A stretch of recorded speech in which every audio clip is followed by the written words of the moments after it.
Magandang hapon! Kumusta po? Narito po ulit ang update natin para sa lagay ng ating panahon ngayong hapon po ng October 20, 2024 na kung saan sa ngayon ay nasa boundary na po ng ating area of responsibility ang sama ng panahon na ating minomonitor sa silangan po ng ating bansa at tatawagin na yan sa local name na Bagyong Christine.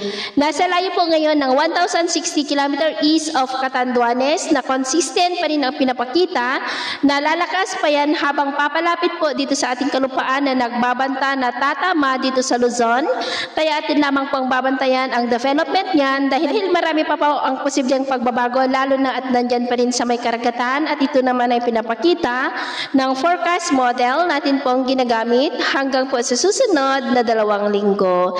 At sa lagay ng ating panahon ngayong hapon ay maulap ang kalangitan with isolated rains sa ilang bahagi ng Ilocos Region, Cordillera, Cagayan Valley, Central Luzon, Metro Manila, Calabarzon, Bicol Region, Palawan, Panay Island, Negros, Southern Cebu, Bohol, ilang bahagi ng Leyte, Samar, Sulu Archipelago, Zamboanga Peninsula, Northern Mindanao, Caraga at Davao Region na posibleng magtuloy-tuloy ang mga isolated rains sa ilang bahagi pa rin ng ating bansa hanggang mamayang gabi kaya mag-ingat pa rin tayo sa mga banta pa rin ng mga pagbaha at pagguho ng lupa. Ito naman pong mga baybayin, dahil po sa mahinang daloy ng amihan o northeasterly surface wind flow ay iwasan na muna natin ang papalaot, lalo na po dyan sa baybayin ng Batanes at Babuyan Islands dahil ang mga alon dyan ay posibleng aabot hanggang po sa 3 to 4.5 meters height. Maging po sa baybayin ng Cagayan ay maalon din ang mga alon ay posibleng aabot hanggang sa 2 to 2.5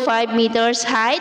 Kaya hanggat maaari ay iwasan na muna natin ang papalaot dyan po sa mga may kulay pula para po mas makaiwas sa mga sakunang pangkaragatan.